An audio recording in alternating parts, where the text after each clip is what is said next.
1944 द्वितीय विश्व युद्ध के दौरान जापान के अधीन कोरिया के मिलिट्री कैंप की शक्ल में जिस्म फरोशी के धंधे चलाए जाते थे, उन्हीं में से एक सर्वाइवर की कहानी आपको सुनाने जा रहे हैं। Hello everyone, welcome back to my channel movie stripe. दोस्तों, आज की पेशकश में है Korean movie snowy road. Movie के डायरेक्टर है ली ना जियोंग और IMDb रेटिंग 7.2 है। तो वीडियो को शुरू करते हैं। कहानी को पूरा एंजॉय करें। एक्सप्लेनेशन अच्छे लगे तो चैनल सब्सक्राइब और नोटिफिकेशन बेल को हिट पक्का से करें और इंस्टाग्राम में भी फॉलो कर सकते हैं, जिसका लिंक डिस्क्रिप्शन बॉक्स में है। आपका साथ, आपका मोटिवेट करना ऐसे वीडियोस लाने में हमें बहुत प्रोत्साहित करता है। कोरिया शहर में एक सरकारी क्वार्टर में रहती है यंग ए। चेहरे पे झुर्रियाँ, काले सफ़ेद बाल, लगभग 70 बरस की। आज भी उसी बुरे ख्वाब की वजह से उसकी नींद टूट गई और फिर दोबारा सो नहीं पाई। यंगई अब अकेले ही रहती है। अपने हाथों से बुने स्वेटर को बाजार में बेचकर अपना गुजर बसर करती है।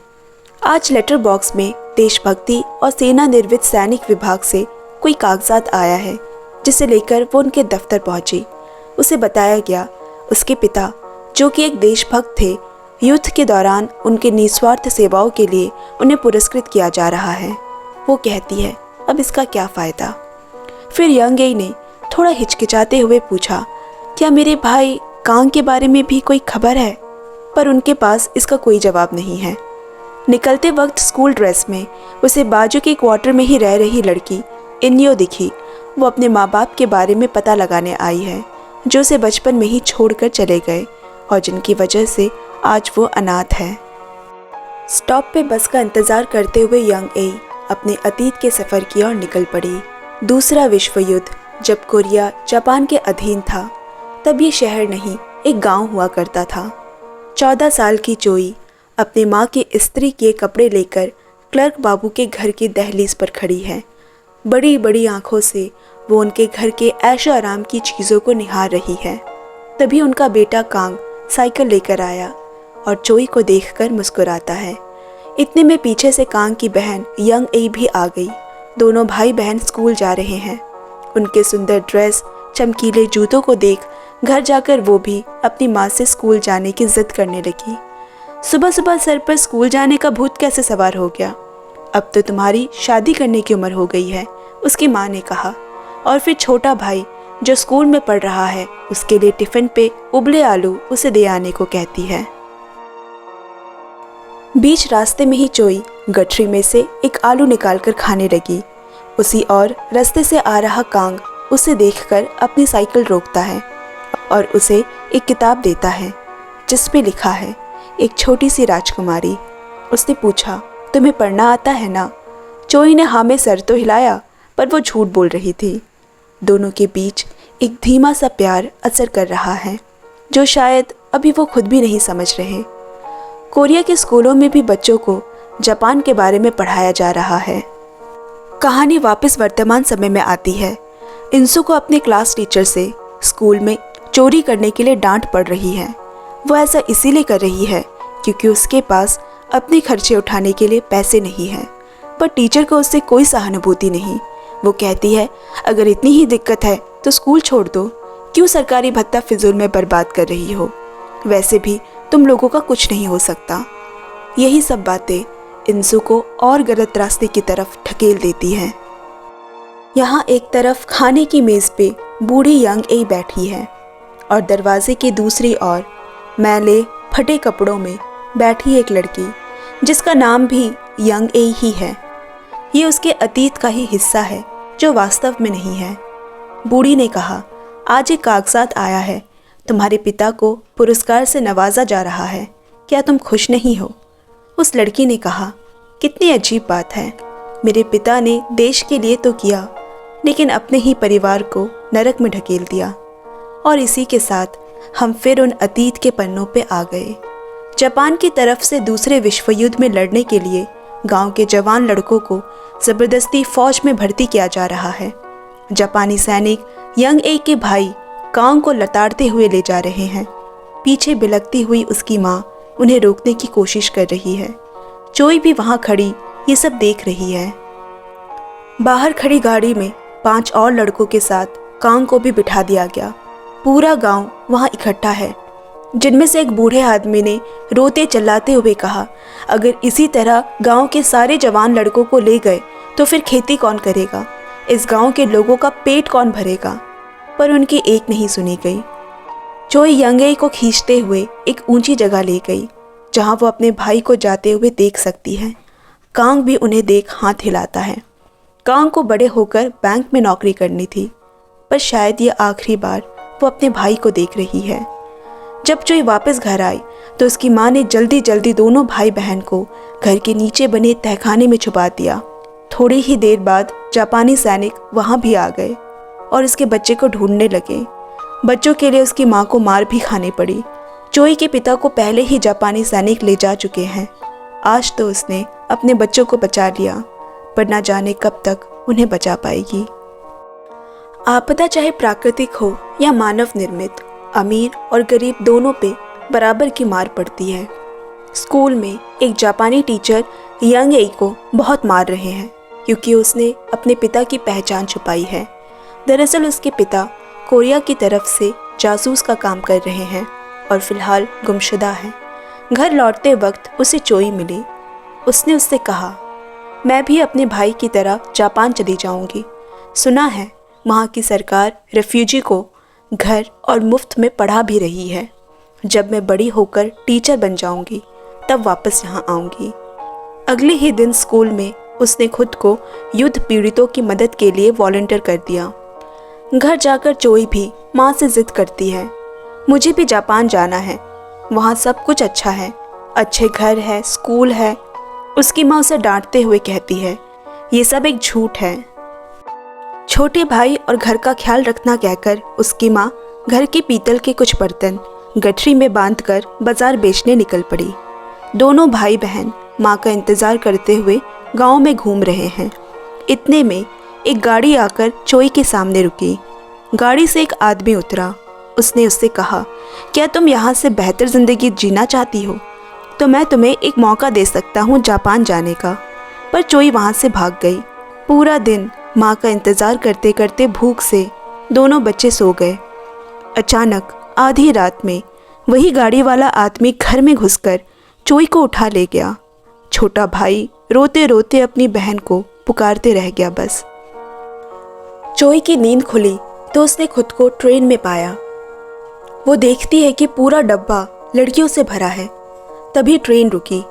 कुछ और लड़कियों को अंदर लाया गया, जिनमें यंगई को देखकर वो चौंक गई। यंगई जोर जोर से जापानी सैनिकों को बोल रही है, कोई गलतफहमी हुई है, मैंने तो जापानी सेना के लिए वॉलंटियर किया है।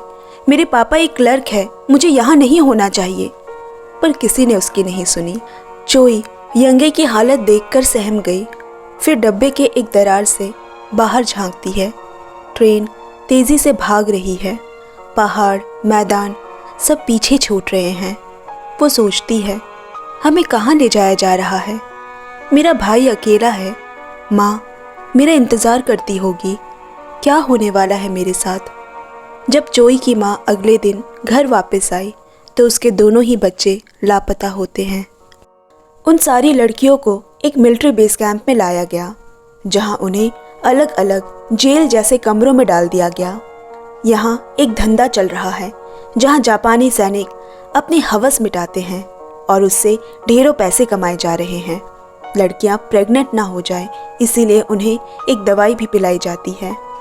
कोरिया के बेटों को जंग में फूंक दिया जा रहा और बेटियों को हवस की आग में। फिर वही बुरे ख्वाब से यंगई की नींद टूट गई और सामने दूसरी यंगई किसी साई की तरह उसके पास बैठी है। फिर से वही आवाज़ें उन्हें अतीत में खींचकर ले गई, जहां कैंप के सुपरवाइज़र ज़बरदस्ती यंगई को बच्चा गिराने वाली दवाई पिलाने की कोशिश कर रही है। उस रात वो चोई को यंगई पे नज़र रखने को कहती है ताकि वो खुदकुशी जैसा कोई कदम ना उठा पाए। यंगई ने कहा, इस तरह जीने से अच्छा है कि मैं मर जाऊं। जिस पे चोई कहती है, पर मैं यहाँ मरना नहीं चाहती, मैं एक दिन अपने देश वापस ज़रूर जाऊंगी। अगली सुबह जब चोई की नींद खुली तो यंग ए कमरे में नहीं होती। उसे ढूंढते हुए वो कैंप के पीछे वाले हिस्से में पहुंची और उसने देखा यंग ए खुदकुशी करने जा रही है। चोई ने उसे रोकने की कोशिश की, तभी वहां जापानी सैनिक भी पहुंच गए और दोनों को पकड़ के वापस कमरे में बंद कर दिया गया। अंधेरी ठंडी रातों में दोनों दीवार पे उंगलियों से ठक ठक आवाज़ करके एक दूसरे की हिम्मत बढ़ाते हैं। यंग ए के बच्चादानी को उसके गर्भ से निकाल दिया गया। उसके अंदर के लड़ने की ताकत ख़त्म हो चुकी है। शायद ज़्यादा समझदार होने के कुछ नुकसान हैं कि हम हालात से समझौता नहीं कर पाते। दिमाग सही और गलत में उलझा ही रहता है। धीरे धीरे दोनों अच्छे दोस्त बन गए और एक दूसरे का सहारा भी। एक रात चोई ने कांग की दी वही किताब यंगई को देकर कहा, तुम एक टीचर बनना चाहती हो ना, तो मैं तुम्हारी सबसे पहली स्टूडेंट बनना चाहूँगी। और उसी किताब के सहारे चोई पढ़ना सीखती है। एक दिन कपड़े सुखाते हुए चोई ने यंग को बताया, मैंने किसी से सुना है कि यहाँ से कोरिया की सरहद ज़्यादा दूर नहीं है, हमें बस मौके की तलाश में रहना होगा। एक शाम यंगई को पुलिस स्टेशन से कॉल आया। इन्यू किसी केस में फंस गई है और उसके पास कोई नहीं जिसे वो बुला सके। वो उसे पुलिस स्टेशन से छुड़ा लाई। इन्यू अभी ज़िंदगी के जिस पड़ाव से गुजर रही है जहाँ सिर्फ अंधेरा है। यंगई को उसकी ज़िंदगी में वही रोशनी बनना है जो कभी चोई उसके लिए बनी थी। कहानी में आगे जापानी अपनी काली करतूतों को छुपाने के लिए लड़कियों को नर्स के कपड़े पहनाकर तस्वीर खिंचवाते हैं ताकि लोगों की नज़र में ये एक सामान्य बेस कैंप लगे। एक रात यंगई ने जापानी सैनिकों को बात करते सुना कि ऊपर से ये कैंप बंद करने का ऑर्डर आया है। उसे लगा शायद अब सब अपने देश, अपने घर जा पाएंगे। आखिरी रात कैंप में जश्न हो रहा है, लेकिन यंगई ने गौर किया कि सुपरवाइज़र और जापानी सैनिक कुछ कानाफूसी कर रहे हैं। उसे थोड़ा शक हुआ। जश्न के बाद सभी लड़कियों को लाइन बनाकर बाहर ले जाया जा रहा है। यंगई ने चोई से कहा, कुछ तो गड़बड़ है, सुपरवाइज़र भी यहाँ नहीं है। यही अच्छा मौका है, सारे सैनिक भी नशे में हैं, चलो भाग चले। दोनों लाइन से निकल गए। लाइन थोड़ी दूर आगे बढ़ी ही थी कि उन लड़कियों पर अंधाधुंध गोलियां बरस पड़ी। किसी तरह दोनों वहाँ से जान बचाकर भागे। चलते चलते दोनों वहाँ से दूर निकल आए। सूरज की किरणें एक नई उम्मीद लेकर आई है। यंगई ने कहा, अब तुम मेरे भाई से शादी कर सकती हो, मेरी रजामंदी है, और मैं तुम्हें मेरा स्कूल कोट भी दूंगी जिसे तुम देखती रहती हो। चोई कहती है, अब मैं वो नहीं पहन सकती क्योंकि मेरा शरीर मैला हो चुका है। फिर दोनों ने तय किया कि वापस जाके यहाँ क्या हुआ था वो किसी को नहीं बताएंगे। दोनों थक कर एक जगह बैठ गए और चोई की नज़र यंगई के कंधे पर पड़ी जहाँ से खून बह रहा है। ये देख चोई एकदम से घबरा गई। कैंप से भागते वक्त उसे भी गोली लगी थी, पर उसने चोई से ये बात छुपा कर रखी। फिर उसने चोई से कहा, ये बर्फ़ मुझे माँ की बनाई रूई के रज़ाई की याद दिला रही है, माँ की वो नरमाहट और गर्माहट से भरी। मुझे यही आराम करने दो, मैं अब सोना चाहती हूँ। उसने उसे वही तस्वीर देकर कहा, इन तस्वीर में जो है उन्हें कभी मत भूलना। अब यहाँ से आगे का सफ़र मुझे अकेले ही तय करना था। भूखी प्यासी कई दिनों का सफ़र पैदल चलकर मैं अपने गांव तक पहुँची गई और मेरे मन में पहला ख्याल यही आया कि अगर मैं मरूंगी तो यहीं अपने देश की मिट्टी में। घर छोड़े मुझे 1 साल हो गए थे। मेरा गांव वीरान पड़ा था, दरवाजे खिड़कियां टूटे हुए थे। घर पे ना माँ थी ना भाई, और उस वक्त मुझे सच में महसूस हुआ कि अब मैं इस दुनिया में अकेली रह गई हूँ। जब युद्ध ख़त्म हुआ, सबके नाम सरकारी दफ्तर में दर्ज हो रहे थे। मेरा कोई सरकारी रिकॉर्ड नहीं था, पर यंगई का था, तो मैंने अपने नाम की जगह उसका नाम दर्ज करवा दिया और अभी तक उसी के नाम से जी रही हूँ। असल में बूढ़ी यंगई चोई है। उस दिन के बाद इन्यो और चोई में नज़दीकी बढ़ गई। चोई ने जब उसे अपनी आप बीती सुनाई, उसने कहा कि आपके साथ जो कुछ हुआ उसमें शर्मिंदा होने या उसे छुपाने की कोई ज़रूरत नहीं। आपने कुछ गलत नहीं किया, बल्कि आपके साथ गलत हुआ। आपको अपनी आवाज़ उठानी चाहिए, अपने लिए और उन सभी के लिए जो कभी आवाज़ नहीं उठा पाएंगे। चोई ने हिम्मत करके सरकारी विभाग के उसी अफसर को सब कुछ बता दिया। अफसर ने उसे उसके असली नाम का पहचान पत्र भी दिलवाया और साथ ही यंगई का डेथ सर्टिफिकेट भी बनाने में मदद की। चोई सोचती है, मैं कभी अकेले नहीं जी पाती। यंगई की यादें हमेशा मेरे साथ थी, लेकिन अब वो वक्त आ चुका है जब उसे यंगई को अलविदा कहना होगा। उसे अब जाना होगा। 1 मार्च 2015 जापानीज मिलिट्री सेक्सुअल स्लेवरी के 238 पीड़ितों में से 53 पीड़ित तब भी जिंदा थे, जिनसे जापानी सरकार ने माफ़ी भी मांगी। चोई का जीना सार्थक हुआ। उसने उन लड़कियों को गुमनाम मौत से बचा लिया। चोई ने इन्यो को भी अडॉप्ट कर लिया। अब दोनों साथ ही रहते हैं। एक दिन वही सरकारी अफसर चोई से मिलने आई। यंगई का भाई कांग का पता चल गया है। उसे कांग का खत थमाते हुए कहती है, चूँकि उसके परिवार की उसे कोई खबर नहीं मिली, इसीलिए वो जापान से कभी वापस नहीं आया। एक बुने स्वेटर के साथ जवाब में चोई ने लिखा, ये जानकर खुशी हुई कि तुम जिंदा हो। मुझे याद रखने का बहुत बहुत शुक्रिया। अब चोई को वो बुरे ख्वाब नहीं सताते। कांग के साथ बिताए कुछ पलों को याद करती है और कहानी यही ख़त्म हो जाती है। जंग कोई भी हो, नतीजे कुछ भी हो, पर इसमें हर इंसान अपना कुछ ना कुछ खोता ही है। दोस्तों, आज की एक्सप्लेनेशन आपको कैसी लगी कमेंट में ज़रूर शेयर करें और चैनल को भी पक्का सब्सक्राइब कर ले। आपसे जल्द मिलते हैं अगले वीडियो में। Bye bye, love you and take care friends.